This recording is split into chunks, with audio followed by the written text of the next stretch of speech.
Meu marido dançou com sua amante na minha frente como se eu não fosse nada. Ele fez isso no aniversário de 15 anos da nossa filha, na frente de 200 convidados, enquanto eu usava o vestido que ele disse adorar. A mulher, minha melhor amiga desde o ensino médio. 20 anos de amizade jogados no lixo por 3 minutos e 42 segundos de uma música lenta. Sabe o que é pior? Eu tinha acabado de fazer um discurso emocionado agradecendo ele por ser o melhor pai e marido do mundo. Tinha até chorado na frente de todo mundo, dizendo que nossos 17 anos juntos foram os melhores da minha vida. E ele esperou exatamente 5 minutos depois do meu discurso para puxar ela para dançar, bem ali, no centro do salão. Eu estava conversando com a mãe dele quando a música começou. Era nossa música, acredita? A mesma que tocou no nosso casamento. Vi ele se levantar da mesa principal e pensei que viria me chamar.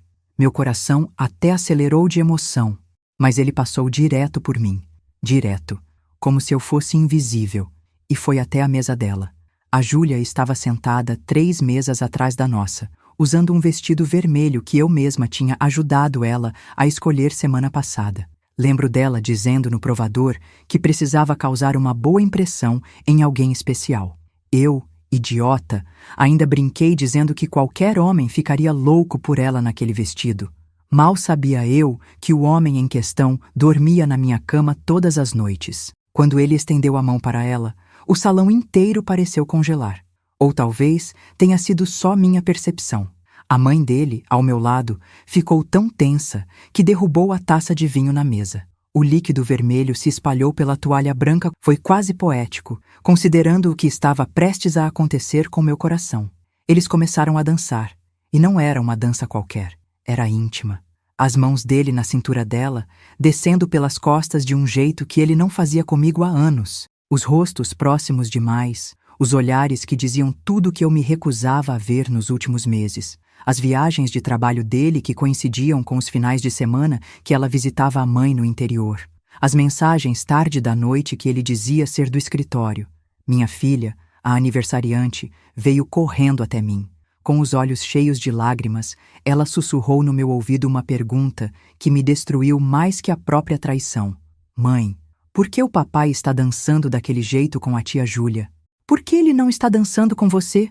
Eu não tinha resposta. Como explicar para uma adolescente de 15 anos que o mundo perfeito que ela conhecia estava desmoronando ali, naquela pista de dança, ao som de uma música que deveria representar amor eterno? Foi quando aconteceu. No final da música, ele a girou e, no movimento, os lábios deles se tocaram. Foi rápido, talvez 1 segundo, mas 200 pessoas viram. 200 pessoas fingiram não ver. O silêncio que se seguiu foi ensurdecedor. Até a música seguinte demorou uma eternidade para começar. Levantei devagar, muito devagar. Peguei minha bolsa, beijei minha filha na testa e sussurrei para ela ficar com a avó. Então, simplesmente saí, sem fazer escândalo, sem chorar, sem olhar para trás. Ouvi alguém me chamar. Acho que foi minha irmã, mas continuei andando. Cada passo era uma decisão. Cada passo era um adeus. Dirigi por 2 horas sem rumo antes de parar num hotel na estrada. Não era luxuoso, mas era limpo e, mais importante, ninguém me conhecia ali. No momento em que fechei a porta do quarto, meu telefone começou a explodir. 43 ligações perdidas em menos de 1 hora. Mensagens que iam do desesperado ao furioso. A primeira mensagem dele dizia apenas "Onde você está?", com 3 pontos de interrogação. A segunda já era mais elaborada. "Amor, não é o que você está pensando. Precisamos conversar." A terceira me fez rir. Uma risada amarga que mais parecia choro. "Você está exagerando. Foi só uma dança. Não estrague o aniversário da nossa filha." Nossa filha. Como se eu tivesse estragado alguma coisa. Como se eu tivesse escolhido humilhar nossa família na frente de todos os nossos conhecidos. A audácia dele em me culpar era quase admirável, se não fosse patética. Mas foi a mensagem da Júlia que me fez tomar a decisão que mudaria tudo. "Amiga, me desculpa. Eu juro que não era para acontecer assim. Ele disse que vocês estavam se separando, que só estavam mantendo as aparências até depois do aniversário da Manu. Por favor, me atende, vamos conversar como adultas." Como adultas. 20 anos de amizade e ela queria conversar como adultas. Abri meu laptop e comecei a trabalhar. Não no divórcio, não ainda. Em algo muito mais interessante. Veja, o que eles não sabiam é que eu tinha acesso a tudo. Todas as contas bancárias, todos os e-mails, todas as senhas. 17 anos de casamento te dão isso quando o outro confia cegamente em você. Descobri que a traição durava 8 meses. 8 meses de jantares em restaurantes caros pagos com o nosso cartão de crédito conjunto. 8 meses de presentes comprados com o dinheiro que economizávamos para a faculdade da nossa filha. 8 meses de mentiras documentadas em extratos bancários e e-mails corporativos. A melhor descoberta? Ele tinha usado o e-mail da empresa para marcar os encontros. A empresa onde ele era diretor. A empresa com política rígida contra relacionamentos extraconjugais que pudessem afetar a imagem corporativa. A empresa do pai dela, a Júlia. Sim, minha querida amiga era filha do vice-presidente. O escândalo seria duplo. Salvei tudo. Cada recibo, cada e-mail, cada foto que eles foram burros o suficiente para compartilhar pelo Google Fotos que ainda estava sincronizado com meu celular. Tinha material suficiente para destruir 2 carreiras e ainda sobrar para o processo de divórcio. Eram 3 da manhã, quando finalmente desliguei o telefone. 127 ligações perdidas. Ele estava em pânico. Ótimo. Era apenas o começo. Voltei para casa às 8 da manhã do domingo. Ele estava na sala, com a mesma roupa da festa, olheiras profundas, cabelo desgrenhado. Quando me viu, levantou de um pulo, mas eu ergui a mão pedindo silêncio. Minha filha estava no quarto, avisei. Não queria que ela ouvisse o que estava prestes a acontecer. Subi, tomei um banho demorado, me arrumei com calma. Escolhi meu melhor vestido, o azul marinho que ele sempre disse me deixar poderosa. Fiz minha maquiagem com cuidado. Quando desci, ele ainda estava lá, no mesmo lugar, como um cachorro esperando o dono. A Júlia estava com ele agora. Perfeito. Sentei na poltrona de frente para eles, cruzei as pernas e abri um sorriso. Não um sorriso feliz, mas aquele sorriso que você dá quando tem todas as cartas na mão e seu oponente ainda não sabe que perdeu o jogo. Comecei devagar. Então vocês dois queriam conversar como adultos? Ótimo. Vamos conversar sobre os R$ 8.400 gastos em jantares nos últimos 8 meses. Ou preferem falar sobre o fim de semana em Campos do Jordão que você disse ser conferência da empresa, querido? Vi o rosto dele perder a cor. A Júlia começou a chorar. Eu continuei, agora olhando para ela. Sabe o que mais me impressiona, Júlia? Você sentava na minha cozinha, tomava o café que eu fazia, ouvia meus desabafos sobre o casamento e depois ia para a cama com meu marido. Que tipo de pessoa faz isso? Ele tentou me interromper. Disse que podia explicar tudo. Eu ri. Explicar? Como você explica os e-mails trocados no servidor da empresa? Sim, querido, eu tenho todos. Inclusive, aquele onde você diz que só está comigo por causa da nossa filha e do acordo pré-nupcial. Lembra do acordo? Aquele que diz que em caso de traição comprovada você sai sem nada? A expressão de pânico no rosto dele valia cada segundo de humilhação que passei na festa. Mas eu não tinha terminado. Peguei meu telefone e mostrei a tela. Estão vendo este e-mail? É para o Departamento de Recursos Humanos da empresa, com cópia para seu pai, Júlia. Está tudo aqui. Os e-mails, os recibos, as fotos. Um clique e suas carreiras acabam. Eles imploraram.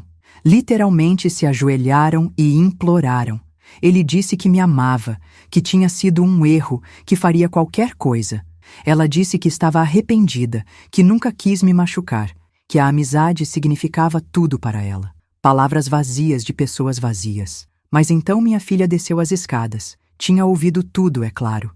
Adolescentes têm o péssimo hábito de ouvir conversas que não deveriam. Ela olhou para o pai, depois para a Júlia e finalmente para mim. Mãe, ela disse com uma voz forte que eu não conhecia. Você merece coisa melhor que isso. Foi quando tomei minha decisão. Não enviei o e-mail para a empresa. Não porque eles mereciam misericórdia, mas porque minha filha não merecia ver o pai destruído publicamente. Em vez disso, fiz algo melhor. Liguei para meu advogado ali mesmo, na frente deles, e iniciei o processo de divórcio citando o acordo pré-nupcial. 6 meses se passaram desde aquela noite. O divórcio foi rápido e cirúrgico. Ele saiu com as roupas do corpo e o carro. Nada mais. A casa, as economias, os investimentos, tudo ficou comigo e minha filha, conforme o acordo. A Júlia? Bem, o pai dela descobriu sobre o caso de qualquer forma. Parece que alguém deixou vazar no clube de golfe. Ela foi transferida para a filial de São Paulo, bem longe daqui. Mas a verdadeira vingança veio de uma forma que eu nunca esperava.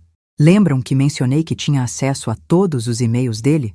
Descobri algo interessante vasculhando os arquivos antigos. Ele não estava tendo caso apenas com a Júlia. Havia outras 3 mulheres nos últimos 5 anos. Uma delas era casada com seu melhor amigo de faculdade. Não, eu não contei para o amigo.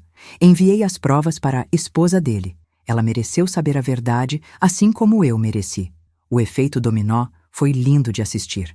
O amigo descobriu. A amizade de 20 anos acabou, e meu ex-marido perdeu não só a família, mas toda a sua rede social. Hoje, enquanto escrevo isso, estou sentada na varanda da casa que agora é só minha. Minha filha está na cozinha fazendo brigadeiro para levarmos ao cinema mais tarde. Ela está bem, fazendo terapia, processando tudo de forma saudável. Somos só nós duas agora, e honestamente, nunca fomos tão felizes. A Júlia tentou me ligar semana passada. Deixou uma mensagem de voz chorosa dizendo que sente minha falta, que perdeu a melhor amiga que já teve. Apaguei sem ouvir até o fim. Algumas pontes, depois de queimadas, não merecem ser reconstruídas. Meu ex-marido, última vez que soube, estava morando num apartamento de 1 quarto do outro lado da cidade, tentando reconstruir a vida aos 45 anos. Me mandou flores no meu aniversário com um cartão pedindo perdão. Dei as flores para a secretária do meu advogado. Ela ficou feliz. Sabe qual a ironia disso tudo? Se ele tivesse simplesmente pedido o divórcio, se tivesse sido honesto sobre não me amar mais, eu teria sido razoável. Teríamos dividido tudo, continuado amigos por causa da nossa filha. Mas ele escolheu o caminho da traição, da humilhação pública, do desrespeito. E a Júlia? Se ela tivesse vindo conversar comigo quando os sentimentos começaram, se tivesse respeitado nossa amizade o suficiente para ser honesta, talvez as coisas fossem diferentes. Mas ela escolheu me trair pelas costas enquanto sorria na minha cara. Dizem que a vingança é um prato que se come frio. Discordo. A melhor vingança não é destruir quem te machucou. É reconstruir sua vida de forma tão espetacular que a ausência deles se torna irrelevante. É acordar sem o peso da traição. É olhar no espelho e gostar do que vê. É sua filha dizer que você é a mulher mais forte que ela conhece. Aquela dança na festa foi um presente. Me libertou de uma vida de mentiras que eu nem sabia que estava vivendo. Me mostrou quem realmente eram as pessoas em quem eu confiava. Me deu a chance de recomeçar, de ser feliz de verdade, não apenas fingir ser. Então, se você está lendo isso e passou por algo parecido, saiba de uma coisa. A dor passa, a humilhação se transforma em força, e um dia você vai acordar e perceber que eles te fizeram um favor, porque alguém que é capaz de te trair daquela forma nunca te amou de verdade. E você, meu bem, você merece amor de verdade. Quanto a mim, estou ótima, melhor do que ótima. Estou livre. E isso, queridos leitores, não tem preço.